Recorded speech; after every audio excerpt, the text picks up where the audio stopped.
Que bom estar com os irmãos, viu? Eu quero glorificar a Deus pela vida da igreja. Irmãos, temos passado por dias diferentes, não é não? Mas você tem ouvido muitas palavras, você tem ouvido muitos encorajamentos, né? De toda a liderança da igreja, principalmente do pastor, a respeito de manter firme, é isso mesmo, irmãos. Né? Irmãos, isso não é nem sequer uma perseguição. Imagina quando vier a perseguição sobre a igreja. Então vamos lá, força aí, irmãos, força aí, em nome de Jesus, amém? Força, porque nós precisamos crer que Deus, Ele está acima de todas as coisas, né? Deus, ele governa. E eu não posso começar essa minha palavra hoje sem dar um testemunho. Quero dar um testemunho de conhecimento mais da equipe de louvor, porque a gente compartilhou mais ali, a gente tem um grupo mais intenso, a gente está sempre se falando. Quantos anos de intenso, né, pastor? Intenso até demais. E ali a gente estava discutindo várias coisas, né? A gente sempre discute várias coisas. E aí eu pude testemunhar o que Deus fez na minha vida, né? Eu peguei o Covid recentemente também, né? Então já saí, fica tranquilo, tá, irmãos? Eu já saí do período de quarentena. Você pode falar comigo tranquilamente, você não vai pegar nenhum bichinho, como brinco com o pessoal, tá? Fica tranquilo.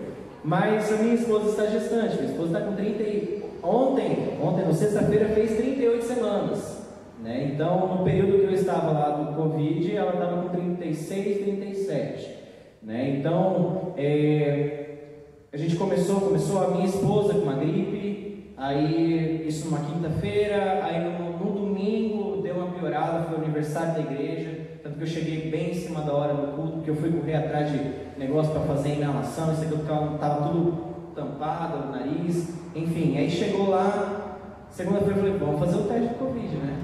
E ela não deu nada no dela. Mas o meu, isso foi na segunda, né, que fez o teste dela, na terça eu comecei a ter sintomas. Só que eu tive sintomas do Covid, ela não teve, né? E aí, irmãos, 4 dias depois só que eu pude fazer o teste, e o resultado do teste demorou 7 dias para sair o resultado, né? Ao total, então, 7, 8, 9, 10, 11 dias depois de tudo que eu fui saber que eu tinha o Covid. A semana de transmissão é a semana do dia 1º ao dia 7, ok? Essa é a semana onde o cara com Covid está transmitindo todo mundo. Ninguém sabe quem tem Covid e quem não tem, viu? Então, resfriadinho, menino, gurizada, usa máscara, viu? Não bobeia não, eu bobeei, por isso que eu peguei o Covid. Então assim, aí o que aconteceu, irmãos? Aí numa quinta-feira, né, depois de 11 dias, eu fui pegar o meu resultado e deu positivo para o Covid. E aí a gente desesperou, né? Esposa gestante, é Covid mesmo, e ninguém sabe como, assim, os médicos, enfermeiros, que não estão trabalhando diretamente com o Covid, estão tudo perdido, ninguém sabe informar, ninguém sabe se tem que tomar remédio, se não tem que tomar remédio, só ouvir a mesma coisa, procura o obstetra, procura o ginecologista, né, que está acompanhando. Aí eu fui lá no Ayrton Senna e tal, fizemos o teste novamente com a minha esposa, pela segunda vez, na quinta-feira que deu o meu resultado, e o resultado dela foi negativo mais uma vez.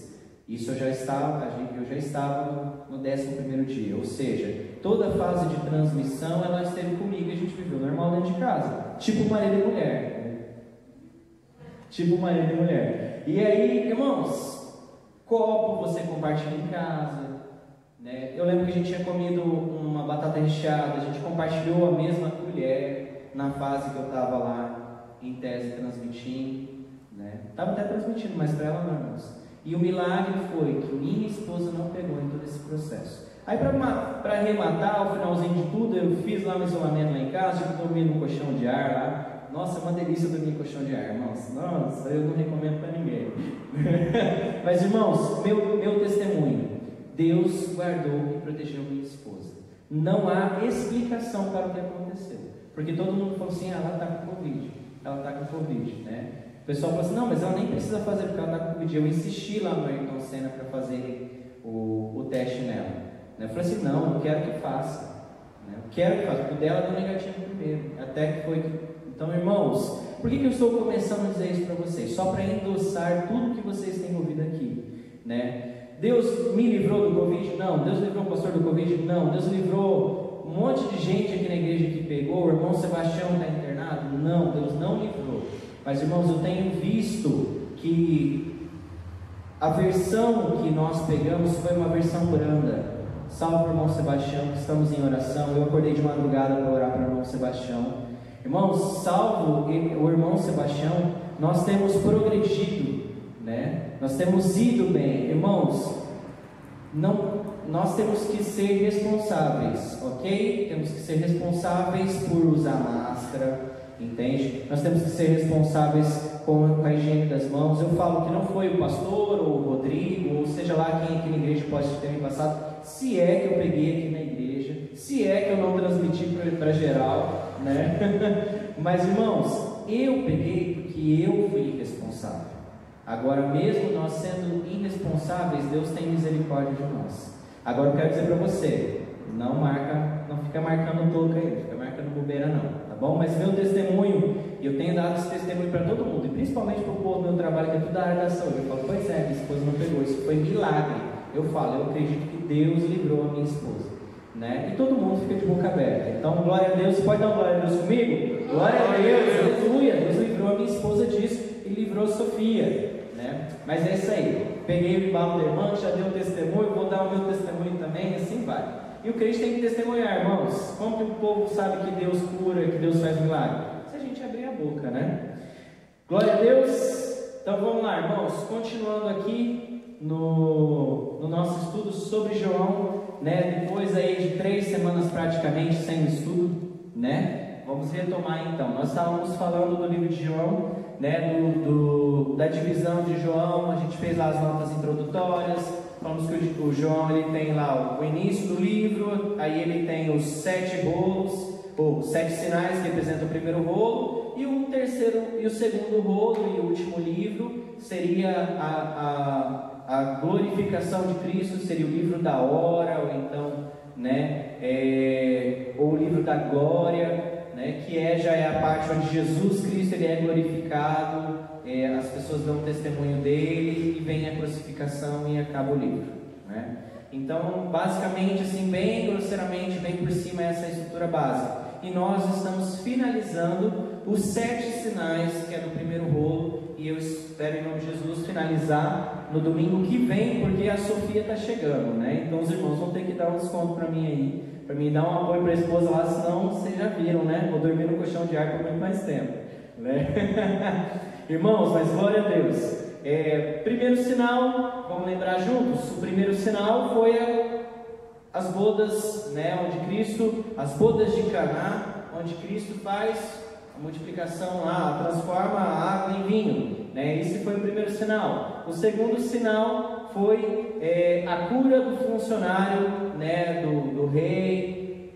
Então Jesus ele traz vinho, alegria, salvação para o povo. Cristo é a nova aliança, tal, é a nova aliança. Aí segundo sinal, Jesus traz a salvação e faz uma aliança com quem? Com o estrangeiro, né? Isso nós recebemos. Primeiro Jesus reata a aliança com o povo, depois Jesus faz uma aliança, né? Mostra que Deus faz aliança com nós, estrangeiros, gentios, eu e você, porque não somos judeus, ok? E nem em Cristo Jesus, com a salvação de Jesus, nós não nos tornamos judeus, ok? Senão você ia ter que entrar para o judaísmo, isso não existe mais.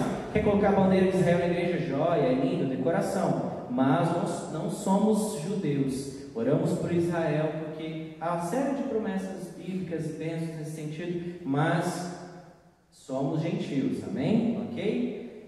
Aí o terceiro é a cura do paralítico, e aí o quarto, multiplicação dos pães, e aí nós paramos por aqui, né? A cura do paralítico, quem estava paralítico? O povo estava doente porque a religião não levava. Lembra lá do tanque, onde quem estava enfermo podia entrar dentro do tanque se a água fosse tocada pelo anjo, e ninguém conseguia levar o paralítico lá, e Jesus falou, mas espera aí, o que você quer que eu faça com você? Ele disse, eu quero ser curado, mas ninguém me leva lá dentro. Jesus falou assim, olha, espera aí que eu vou resolver seu problema agora. E Jesus trouxe para esse paralítico, né, a vida novamente, a cura novamente. Então isso simboliza dentro do livro de João, né, que Jesus ele faz o que a lei não podia fazer. Lembra? O tanque significava o enviado, né? Então o local onde ele estava era a porta das ovelhas, né? Onde entravam as ovelhas para o matadouro. Então eram 5 entradas que simboliza o Pentateuco e assim vai, tá bom? Então hoje nós vamos falar de mais uma cura, ok? Que o Senhor Jesus fez, mostrando para o povo, né, que Ele é a resposta que eles estavam procurando. Lembrando que João, ele escolhe, eu sempre falo isso e vou falar sempre isso para você não se esquecer. João escolhe a dedo o que ele queria comunicar, né?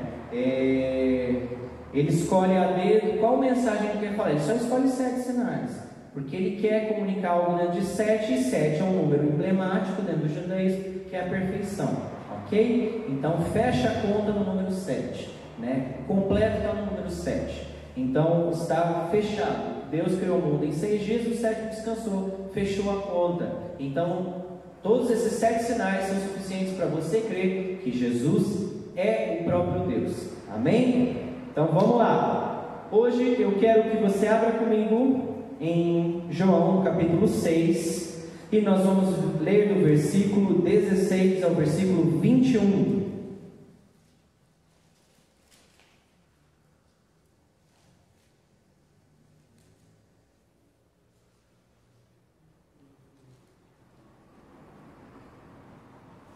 Acharam? E diz assim, ó, João capítulo 6, versículo 16 ao 21, diz assim: mas ao final do dia, os discípulos de Jesus desceram para o mar, e entrando num barco, passaram para o outro lado, rumo a Cafarnaum. Já estava escuro, e Jesus ainda não tinha ido até onde eles estavam, e o mar começou a ficar agitado, porque soprava um vento forte.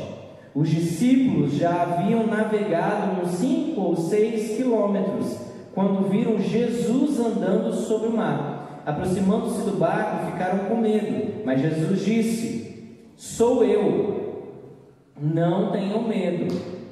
Então eles os receberam com alegria, e logo o barco chegou ao seu destino. Alguém tem uma versão onde Jesus fala eu sou? Ou não? Sempre que você vê um sou eu ou eu sou, é um trocadilho, né? Porque às vezes depende da versão, da tradução.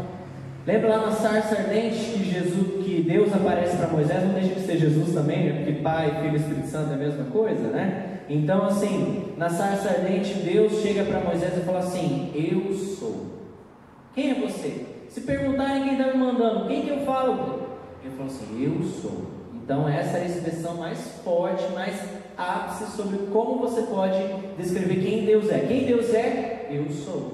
Deus é o eu sou. E Jesus fala assim: sou eu sou. Galera, Jesus, eu sou o Deus que está com vocês aqui, ok? Então é isso que Jesus estava fazendo ali. Bom, mas vamos lá. Então, lembrando que o livro de João é muito emblemático, ele tem muitos códigos. E lembrando que, vamos só rapidamente lembrar, escuridão, trevas, tem a ver com, Jesus é a luz, o mundo estava em trevas, ele veio para a luz, ele é a luz do mundo, mas o mundo não o aceitou, então o mundo estava nas trevas. Então assim, o que é as trevas? É o judaísmo. Só lembrando, você já está cansado de ouvir, porque eu falo isso todas as vezes, as trevas é o judaísmo, ou é o movimento político, ok? Que estava ligadinho ali, porque o sacerdote, ele era tipo um prefeito, um governador, da mesma forma, ok? Então ele era figura política e era figura religiosa, não tinha diferenciação ali. Ele era o cara que mandava na sinagoga, e automaticamente a sinagoga era o lugar de concentração, não tinha nem tinha a sinagoga e tinha o templo, né? Então assim, eram pontos de referência para a comunidade,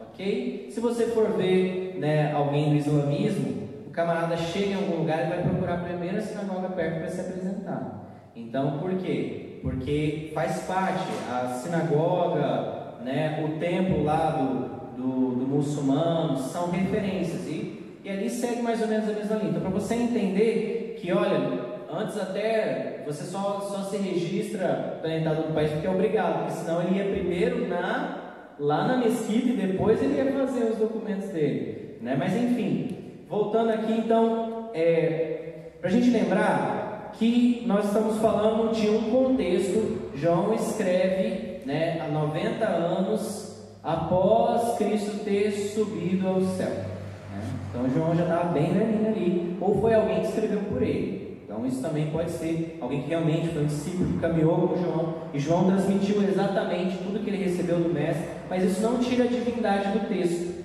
ok? Não tira o fato de você ter visto alguém que caminhou com Jesus e testemunhou os milagres, ok? Então, mas lembrando que João está puxando e falando do contexto onde a igreja estava perseguida, onde o povo estava perdido por causa da perseguição, né, existente do judaísmo para os cristãos novos, e a perseguição romana, e assim vai. Irmãos, deixa eu lembrar vocês de algo. Os crentes na época eram uma pedra grande na bota dos sacerdotes e das autoridades, porque Jesus e os discípulos, eles causavam uma comoção na sociedade. Jesus era um problema político e Jesus era um problema religioso da época, ok? Jesus e os discípulos, por que mataram Jesus, irmãos? Porque eles precisavam silenciar ele. Jesus cometeu algum pecado? Não, mas eles causaram de alguma forma para silenciar Jesus, porque Jesus estava falando demais e o povo estava se desviando, né? Até que os judeus não conseguiram resolver. Eles falaram: pronto, vamos jogar para Roma, vamos falar que ele é o rei, que ele está causando divisão, e o romano não tem piedade, porque o romano não tinha piedade, ele chegava e matava quem tinha que matar, sem pensar duas vezes, entendeu? Então assim, Jesus e os discípulos e a comunidade dos discípulos era um problemão para a sociedade, né? Então o texto aqui, a gente tem que lembrar que sempre que nós olharmos para o livro de João, ele vai estar falando dentro desse contexto para pessoas que estão vivendo com isso, ok? Então pessoas que estão vivendo com essa perseguição e assim vai. É como se a comunidade em volta da Igreja Batista Tatiaia não gostasse da Igreja Batista Tatiaia e o povo fizesse de tudo para fechar a igreja. Era o contexto que eles estavam vivendo. E João escrevendo para esse pessoal que estava em Éfeso, lembra que João essa carta foi escrita em Éfeso após os crentes terem sido dispersados no ano 70 depois de Cristo pela perseguição. Então João está nesse contexto, a ferida está aberta, o povo está sendo perseguido. Então toda vez que você lê João, tenha isso em mente. A questão é política e a questão é religiosa, e a religião não cura. Foi o que nós vimos até agora. Religião não cura, religião não traz vida, e a religião da época não era a aliança que Deus aprovava. É isso que João está dizendo. E mais uma vez nesse texto nós vamos falar de algo muito interessante que cabe para os nossos dias, irmãos. O texto diz aqui que os discípulos, por conta própria, eles desceram. O texto não fala qual é a finalidade, o que eles foram fazer, porque eles entraram no barco, porque eles estavam voltando para Cafarnaum, né? Cafarnaum é um lugar de partida, tá? Cafarnaum é um lugar do começo. Então isso é um código para nós entendermos que é como se os discípulos estivessem debandando. É como se os discípulos estivessem, eles não estavam apostatando da fé. É como se os discípulos estivessem com uma pandemia chamada coronavírus. Eles estavam com medo de continuar seguindo o caminho, e eles estavam meio assim: não, eu vou meio que fugir. Não, vamos dar um tempo, né? Não, vamos só em casa agora, né? É mais ou menos assim, irmãos. Entende? Deus é perfeito, né? Até o texto bíblico, a Bíblia é viva, irmãos. Isso significa que o texto, ele fala conosco ainda hoje, amém? O texto fala ainda conosco hoje, amém? Deus fala conosco ainda através da Bíblia, amém? Se não falasse, joga esse livro grande fora, mas não joga não, porque Deus fala com você através dele. Fala com um cara que nem crente é. Tem crente, quantos testemunhos a gente não vê de cara que se converteu porque pegou a Bíblia lá e Deus falou com ele, né? A gente vê, enfim, estudiosos. Augusto Cury, por exemplo, é um cara assim que é um grande nome dentro da saúde mental. O cara se converteu estudando Jesus, o homem. Peraí, deixa eu estudar esse cara como líder. O que ele fez? né? E o cara se converteu vendo o exemplo de Cristo e lendo a Bíblia. Mas, voltando aqui, irmãos, primeiro ponto que nós precisamos entender: os discípulos estavam debandando por causa da pressão que eles estavam vivendo. Essa pressão que é política e essa pressão que é religiosa. Eles estavam tentando voltar para trás. É isso que o texto está dizendo. Quando a gente lê, eles estavam voltando para Cafarnaum, tá? A gente só está pensando que eles estavam saindo do ponto A para o ponto B. Não, eles estavam retornando às origens. Eles estavam, olha, vamos deixar meio de lado essa história aí, né? Que o negócio está pipocando, né? Então, o coração dos discípulos, eles estavam... O que o texto diz aqui? Esquece todo o contexto aqui, mas como que estava o coração dos discípulos quando Jesus chegou até eles? O que estava acontecendo com o pessoal? Eles estavam sentindo o quê? Medo. Essa palavra diz o que os discípulos estavam sentindo nessa hora. Irmãos, pegando, agora falando assim do geral, eles estavam num barco. Obviamente, eles estavam navegando. O mar, ele tem um símbolo, ele tem um código, ele tem uma analogia com as tempestades da vida. Tanto que aqui fala que o vento soprou forte. O vento soprou forte. Isso é sinal de perseguição. Isso é sinal de opressão. Vento forte é esse sinal de algo que vem para te amedrontar. Imagina você morando no deserto, ou numa região que é desértica, e há ventos fortes.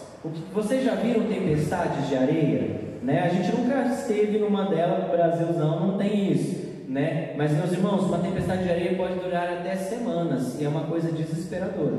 Então, vento forte já não é uma coisa boa. A gente teve aí um tufão esses dias atrás lá em Xanxerê, lá no Rio Grande, lá em Santa Catarina. Eu passei por essa cidade no primeiro tufão que passou lá há uns 4 anos atrás. Irmãos, a cidade ficou destruída. Eu passei lá, né? E passou de novo. Irmãos, ventos fortes pode fazer um estrago, um estardalhaço. E o vento forte aqui no texto, ele é opressão. Os discípulos estavam sendo oprimidos, e o mar, ele também dá essa conotação de algo que você não controla, algo que você não pode. Então o mar, ele também, dentro da linguagem bíblica, ele também pode ser símbolo para a questão política e a questão contextual, porque o mar é um contexto ali, né? Da mesma forma como noite é um contexto, então nós temos aqui elementos: vento forte, nós temos um mar tempestuoso, e nós temos escuridão. E nós temos um sentimento que é causado no coração dos discípulos. O que eles sentem? Medo. O que a igreja está sentindo hoje, irmãos, no coronavírus? Medo. Medo. Você tem visto palavras do pastor de encorajamento, né? Porque, irmãos, é a hora para a gente não ter medo. É a hora para a gente não ter medo, né? Eu entendo que e eu estou falando para vocês. Você vai falando, mano, Lucas, eu estou aqui, pô, você está me dando cajadada ainda, né, irmãos? Estou falando para vocês motivarem outros. Não tenham medo, tenham atitudes higiênicas, tenham atitudes responsáveis de usar máscara, né? E lembrando que máscara não é nem opção, máscara é decreto municipal, a gente tem que andar de máscara, né? Então, assim, eu tenho que cuidar. Agora, o medo, irmãos, qual é o problema do medo?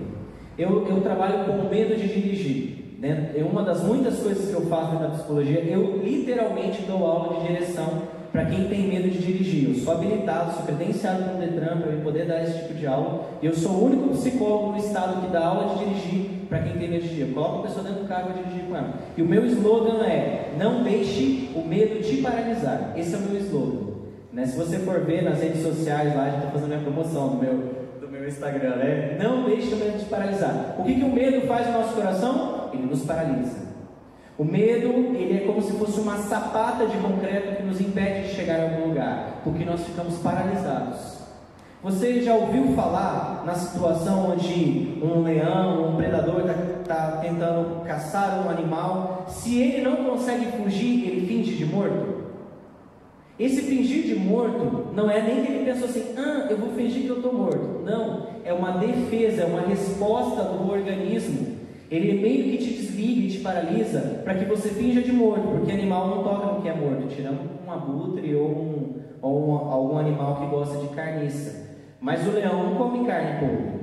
Um leão ele não come. A maior parte dos predadores ele mata para se alimentar. Ele não se alimenta do que já está ali, tirando, salvo essas exceções dos animais que já são atraídos pela carniça. Mas irmãos, para você entender, o medo naturalmente ele nos paralisa. E o que estava acontecendo com os discípulos, irmãos? Eles não são diferentes de nós. Os discípulos são igualzinhos a gente, pior ainda. Nós ainda temos ensino médio, ensino fundamental. Eles não tinham nem escola na época, porque a escola era do judaísmo. Então eles não sabiam ler, né? Eles não podiam pegar a Torá e interpretar lá, por isso que eles tinham que ir para a sinagoga, para alguém ler para eles. Então, assim, irmãos, eles eram pessoas comuns como nós. Eles sentiram medo? Sentiram. Isso mostra que o texto diz que nós vamos sentir medo? O texto não diz que nós vamos sentir medo? Sim ou não, irmãos? Sim, mas quem está conosco, quem falou assim, olha, não temam, sou eu, Jesus. Jesus falou para nós, não tema. O medo é inerente do ser humano, mas quem veio ao nosso encontro? Irmãos, Jesus veio ao encontro deles, irmãos. Mas olha que coisa tremenda, Jesus vem ao teu encontro agora, meu irmão, minha irmã.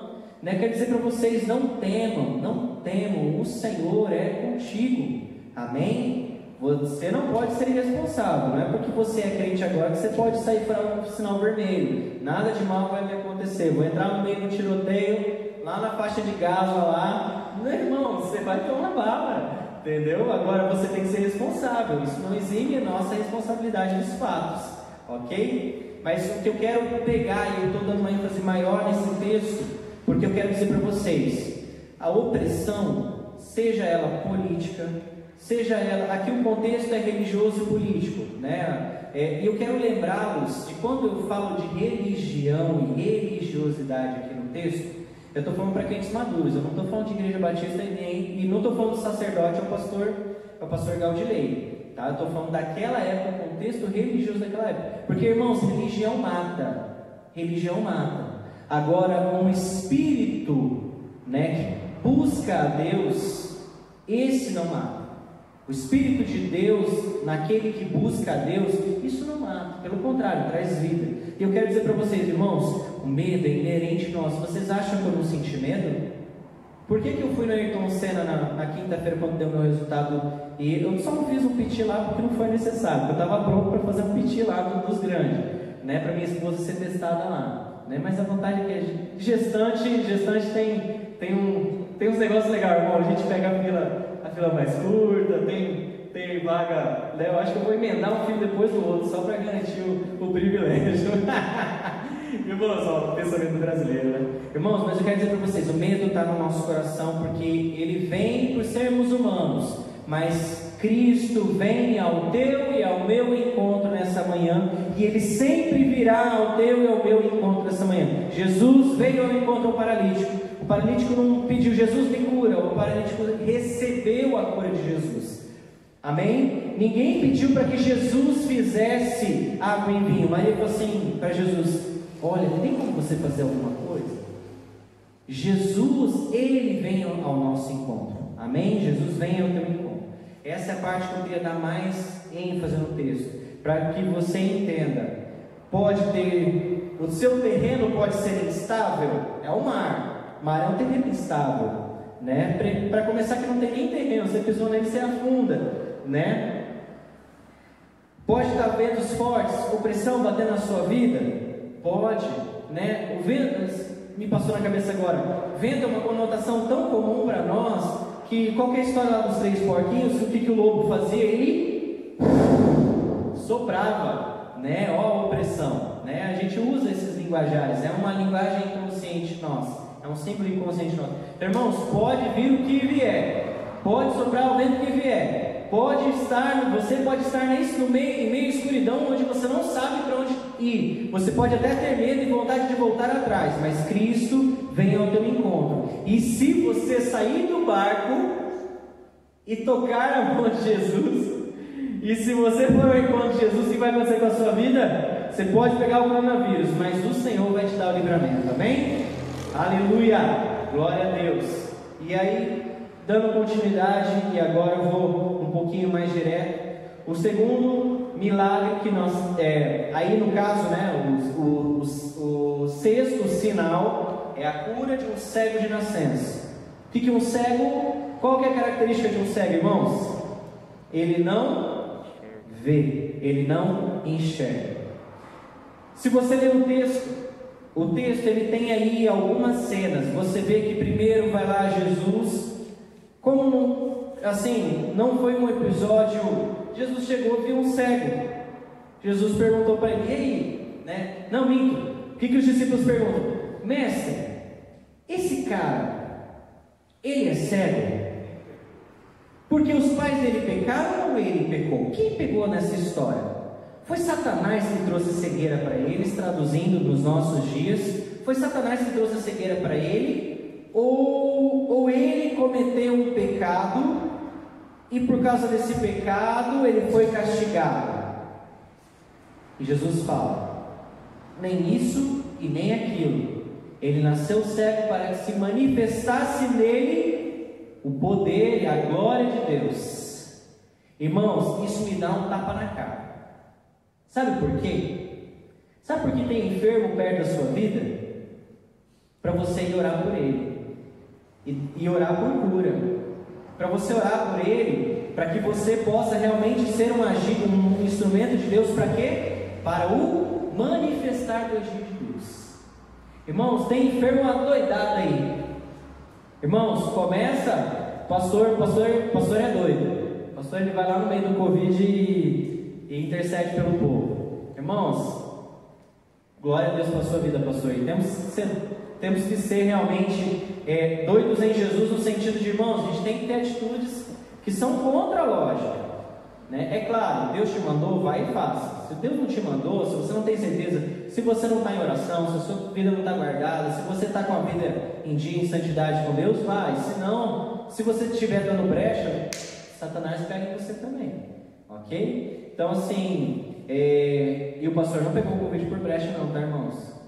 Então vamos costurar para o povo não imaginar bobeira, né? Irmãos, tempestade todos nós vamos passar, foi o que eu acabei de falar. Então, tempestade o pastor passou, eu passei por tempestade, assim vai, e o medo não pode nos paralisar. Mas voltando aqui, né? O cego, irmãos, ele não podia ver. Jesus cura esse cego. Aí gera-se uma discussão, um problema na região, porque era sábado, Jesus cura no sábado. No dia do descanso, mais uma vez, Jesus vai e faz um milagre no sábado. Como assim? Sábado não pode ter cura. E aí Jesus vai lá, faz, aí gera toda aquela polêmica, e vem os sacerdotes, e vem isso, aquilo, e fariseu, e peraí, quem que curou você? E o cara fala, foi Jesus. E os caras tentam botar medo no cego, o ex-cego, para ele não falar para ninguém, né? E assim, o texto mostra que os sacerdotes fazem uma pressão para ele não falar. Porque assim, os sacerdotes, eles pegaram, é muito interessante no texto, depois você vê isso. Eles falam com o cego, não rolou. Eles chamam os pais do ex-cego. Os pais do ex-cego, o que eles fazem? Eles deram para trás, eles ficaram com medo, e meio que o texto dá a entender que eles toparam não falar de Jesus mais. Mas o cego fala assim: eu vou falar, estou nem aí, eu vou falar. Então, irmãos, mais uma vez, o que é a religião da época? Não estamos falando de vir à igreja, mais uma vez, estou pensando nisso. Irmãos, religiosidade, ela cega. Não havia olhos abertos, não havia clareza. Os sacerdotes, eles estavam tentando abafar um milagre, irmãos. Isso mostra como esses caras estavam perdidos, entende? E mais uma vez, quem pode abrir os cegos, quem traz clareza para a sua vida, não é o Bolsonaro e a gripezinha dele, ou o histórico de atleta dele, né? Eu não sou contra o Bolsonaro e nem a favor. Eu quero alguém que ajude o país, mas estou só fazendo um trocadilho para dizer que não é a autoridade política, seja a máxima que for, e nem é um médico que pode determinar a cura na sua vida, e nem ninguém. Quem pode fazer isso na sua vida? Quem que abre os olhos? Quem que anda sobre o mar? É Deus. Amém? Amém? Em nome de Jesus, receba essa palavra. E no final das contas, o cego, ele nem sabia direito quem era Jesus. Se você ler o texto, aí depois Jesus se apresenta para ele de novo, e o cego fala assim: não, eu vou te seguir. Eu vou te seguir.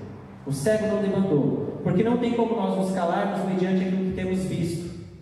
Atos 4:20 diz isso: não tem como nós nos calarmos mediante o que nós vimos e ouvimos. Depois você pode ler na sua Bíblia lá. Aleluia. Irmãos, quem é discípulo não pode se calar mediante o que viu e ouviu na presença de Deus. Aí pergunta é: o que você tem visto e ouvido? Se você não ouviu nada de Deus, não viu e não ouviu, então você tem que buscar, né? Porque esse Deus transforma. Agora o sétimo e último para finalizarmos. O último sinal, ele é emblemático. É a cura, é a ressurreição de Lázaro. Rápido recapitulando com vocês. Jesus estava longe, não estava perto de Lázaro. Quando Jesus recebe a notícia que Lázaro estava muito enfermo, o texto deixa bem claro que Jesus escolheu dar um tempo. Jesus falou assim: ainda não é a hora. Depois de 4 dias lá, Jesus falou: bora lá, está na hora. Jesus foi depois de 4 dias que Lázaro estava morto. No curso de psicologia a gente tem uma disciplina chamada tanatologia, que é o estudo da morte, né? A gente tem fases, né? O corpo primeiro vem um enrijecimento, o corpo fica duro, depois esse corpo amolece. Aí ele tem uma série de transformações químicas que acontecem dentro do corpo. Aí lá, depois de 24 a 48 horas, o corpo incha, né? Aí ele vem todo o processo de apodrecimento. Irmãos, já era 4º dia, ele já estava em um estágio de putrefação já. Isso significa que não tinha mais volta. Para o judeu, eles tinham um pensamento que em 3 dias é como se a alma ainda tivesse chance de voltar para o corpo, ok? O 4º dia já não tinha mais essa possibilidade de acontecer, ok? Né? Então assim, 4º dia significa que não tinha chance nenhuma desse cara voltar à vida. Por quê? Vamos lá, não é que o espírito voltasse dentro de 3 dias, poderia voltar, mas um cara em coma para eles poderia ser um cara morto, né? Então assim, tinha-se tanto que, por que você vai perfumar o corpo do morto? Você percebe dentro do ritual judaico? Por que eles tinham que lavar o corpo, ia lá perfumar, né? O que Maria Madalena e a outra Maria foram lá fazer com Jesus, quando elas achavam que Jesus ainda estava dentro lá do sepulcro? Elas foram perfumar, entende? Então assim, isso prova que o impossível Deus pode fazer. Deus pode. E aí, por que é emblemático esse fechamento do livro do rolo dos 7 sinais? Porque fala de morte e fala de ressurreição. E fala que Cristo, Ele está no controle de todas as coisas. Primeiro, Cristo sabia a hora certa de ir lá visitar, né? Cristo sabia o momento certo, a hora certa. Irmãos, Deus sempre oferecerá o socorro para ele na sua vida na hora certa. Deus não chega atrasado. Aleluia. Deus não chega atrasado. Posso ouvir glória a Deus aí? Glória a Deus. Agora, glória a Deus de crente da Batista Tatiana fervoroso no domingo de manhã. Glória a Deus. Aleluia. Irmãos, Deus não chega atrasado. A resposta que você precisa financeira na sua casa, Deus não chega atrasado. Os discípulos sabiam que eles iam entrar no mar e que iam passar por uma tempestade. Eles não sabiam, Jesus sabia. Jesus escolheu ir andando no mar. Jesus poderia ter alertado eles: ó, galera, não vai ali não, porque vocês vão pegar uma tempestade. Jesus escolheu não falar para eles. Se Ele é o próprio Deus, Ele sabia o que ia acontecer. Irmãos, Deus não chega atrasado. Nada na sua vida acontece sem propósito de Deus. Foi a pregação que passou esses dias atrás. Não cai um fio de cabelo da sua cabeça se Deus não quiser. Nada vai acontecer com você sem que Deus queira. Irmãos, foi manifesto o Covid na minha vida para que a glória do Senhor se superabundasse na minha vida, para que eu pudesse dar testemunho para outras pessoas. Eu creio nisso em nome de Jesus. Eu creio nisso, irmãos. E ainda assim que eu pegasse a versão mais pesada da doença, ainda assim eu não negaria meu Deus, porque ainda que eu encontrasse a morte, irmãos, para o crente é só ritual de passagem, irmãos, porque a gente fecha o olho aqui e abre no céu, é um piscar de olhos. Amém? Para quem é crente. Para quem não é crente, vai fazer um lugar um pouquinho mais quente. Irmãos, Deus não chega atrasado na sua vida. Deus não te abandona. Jesus vem ao seu encontro. Ele traz vida ainda que os seus sonhos, ainda que não haja mais esperança, ainda que não haja mais provisão, ainda que na tua despensa, lá na tua casa não tenha mais comida, Deus vai trazer a provisão na sua vida. Amém?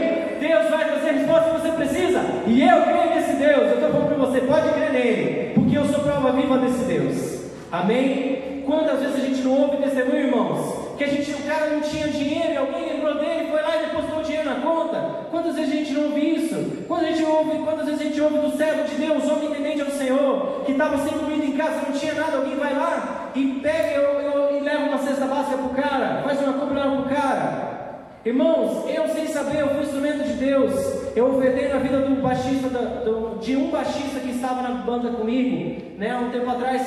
Eu ofertei o dinheiro que ele precisava para pagar uma conta. Eu sabia disso? Não sabia. Eu sabia que ele estava passando por dificuldade e eu senti no meu coração de ofertar um valor para ele. Irmãos, eu sabia a conta, eu sabia o valor, eu não sabia, não sei nem que conta que era, irmãos. Mas ele falou que era o dinheiro que ele precisava, para o que ele precisava. Irmãos, você precisa ser instrumento de Deus. Entenda, se você é discípulo, não volta atrás. Se você é discípulo, volta teus olhos para o Senhor. Confia nele. Está difícil. Irmãos, a gente passa por raiva, a gente passa por luta, a gente passa por dificuldade, e nós continuaremos passando. Mas o Senhor, Jesus, meu irmão, minha irmã, Ele não te abandona. Jesus não me abandona, Ele não vai te abandonar. E Ele chega na hora certa. Ele chega na hora certa. Sabe o pão quentinho? Quando o pão está no ponto. Sabe aquela picanha quando está no ponto, irmãos? Jesus chega na hora certa. O melhor não acontece nem antes nem depois. Carne não é boa muito crua, carne não é boa muito passada. Carne boa, carne ao ponto. Para quem gosta, é claro, né? Irmãos, né? A carne do pastor é no ponto. Fazendo promoção para ele me chamar para o churrasco de novo, né, irmãos? Né? Você acha que eu vou perder a dica? Não, irmãos. Jesus vai chegar no ponto da sua vida. Só tema, não tema, só espere no Senhor. Irmãos, fé é o firme fundamento das coisas que você não vê, não tem possibilidade nenhuma. Fé é o firme fundamento das coisas que não se vê, mas que se esperam. Irmãos, isso é caminhar por fé. Isso é caminhar por fé. Eu estava meditando, Carol pregou na quarta-feira sobre Nicodemos, que Nicodemos para encontrar Jesus. Jesus fala assim: olha, para você participar desse movimento, você tem que morrer e nascer de novo, né? Você tem que sair do ventre da sua mãe de novo. Eu falei assim: mas como assim, mestre? E Jesus dá uma catracada nele e falou assim: mas peraí, você não é um mestre? Você não conhece isso? E é interessante, se você for ler o texto, eu estou falando isso que está no livro de João ainda, estou vendo o contexto, irmãos. Jesus está falando assim: olha, o vento, na sequência ele fala assim, o vento sopra, e a gente não sabe para onde está soprando, mas nós o ouvimos. Tipo assim, que resposta é essa para alguém que perguntou sobre nascer de novo da mãe? Jesus está falando que as coisas do reino de Deus... Droga, estraguei uma mensagem que eu queria preparar, isso era uma carta na manga. Irmãos, que as coisas do reino de Deus é que nem o vento. Você precisa confiar naquilo que você ouve. E o que você ouve é a voz do bom pastor sobre a sua vida, falando: não temas, eu sou contigo. A minha vara e meu cajado te consolam. Eu vou guiar você nos pastos verdejantes e vou guiar você no meio do vale da sombra da morte. Não temas. Se você estiver na mesa, sentado na mesa daqueles que vão te perseguir, não tema, porque a sua alegria é o Senhor. O seu cálice se transborda em quem? no Senhor. Crente não se guia pelos olhos, crente se guia por aquilo que ele ouve. E o ouvir, na verdade, é esse ouvido aqui, tá? É esse ouvido aqui. Isso é nascer de novo. Se você é um Nicodemos, eu digo para você, você tem que nascer de novo. E como que você nasce de novo? Sendo guiado pela voz do Espírito de Deus. Amém? Eu quero concluir essa mensagem agora, com você ficando em pé, e concluímos, irmãos.